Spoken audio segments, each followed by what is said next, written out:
За юу яцхан дэ guys, Foxy байна. Өнөөдрийн бичлэгээр бидний тохиолдсон аимшигч явдлууд идэг групп дээрээс аимшиг өгүүлэг унших болно. Тиймээс та бүхэн бичлэгээ дуустал нь үзээрэй.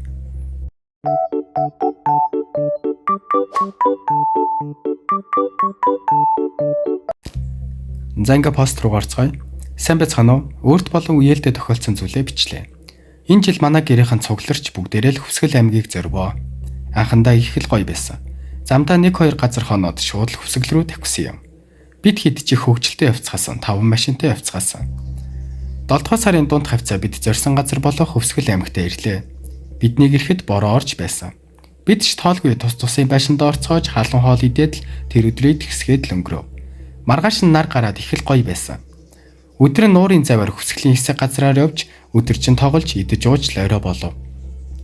Томчууд нь тусдаа тоглоцгоож, хүүхдүүд нь ч тусдаа тоглоцгоо.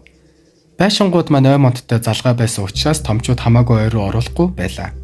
Надтай ч хэцүү үеэл бит хоёр дүүнрааны газар тоглож орхиод ой руу орж үзэхэр шийдэв.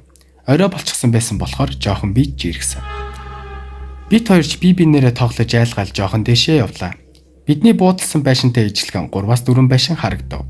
Хоёр нь хөнгүү илт мэдгэтгэр харин нэг байшин хүнтэй юм шиг гэрэл насаалттай яндангаас нутаа гарч байсан. Үеэл бит хоёр тоолгүй дахиад дэшээ явахаар алхтал ардаас битийо гэх имээ шиг хоолойтой хүн хэлв. Бит хоёрч гайхаад арагшаа зэрэг хартал хинч байгаагүй нь биеийн шар ус босгосон. Жохон бирж ирэхэл ардаас хүүд дагаад байхаар нь би үеэлдээ. Одоо хоёулаа явъя, дими юм шиг байна гэсэн чин үеэл маань чи одоо айгаад байгаа юм уу? Болж л байхгүй юу? Чи яв, би лав дэшээ явлаа гэдгийг. Би за явцгаая гээл айцаа дараал цуг дэшээ явахаар болсон. Хэсэг алхаад бит хоёр ядарсан амтд жоохон газар суув. Тэгтэл ардаас хүн бит хоёр руу ирж байгаа юм шиг хөлийн чимээ сонсогдоод хамаг шар ус босч дотроо хамаг мэддэг майнаа уншваа. Үеэл маань над руу эргэж харъя гэж байгаа юм шиг л дохиогүй. Би айцтай толгой дохив. Бид хоёр 3 тоолол эргээд хартал хинж байгаагүй. Гэтэл дотор пал хийгээл явчихсан. Ядаж байхад би зүрх муутай хүнийг ч хэлэхүү. Зүрхт илсээд ухаан алдаад унчихсан гэсэн. Зүүдэндээ би нэг сонин зүйл харсан. Урт арзаасан үстэй, дээл нь урагдсан, том ярзаасан шүдтэй, нүд нь харагдахгүй байсан. Амандаа нэгэн бовтнаа л байсан. Тэгээл гинт чангаар битийо гэж хийсэн бидтэй гээл орилсон. Би зочоол сэрсэн. Манай гэрийнхэн бүгд л намайг тойрчихсан, ээж маань уйлчихсан, хамаг хөл цувчихсан л байсан. Тэгээл юу н тэр газраас маргааш нь шууд л явсан. Тэр яаж ч байшинд ирсэн, яасын ийс ингээд бүгдийг санахгүй, нэг л зүйлийг ойлгохгүй лцсан. Яагаад битгий яв гэж хэлсэн?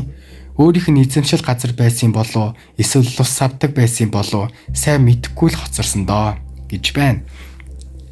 Тэгээ ер нь бол та бүхэн ийшээ тийш аяллаар явж байгаа л нэх мэдэхгүй газраараа яваад хэрэггүй. Тэгээ дээрэс нь жоохон эвгүй санагдсан газар байх юм бол тэнчэнээс шууд явсан дээр шүү гэдэг зүйлийг хэлье. Тэгээ дээрэс нь чи лайк дарааг байгаа юм шүү. Чи яг одоо лайка дараарай зөө. Лайка дарах юм бол ингээл би хурдан гоё бичлэг хийх гээл хичээгээл авах болно шүү дээ. За тэгээд бай.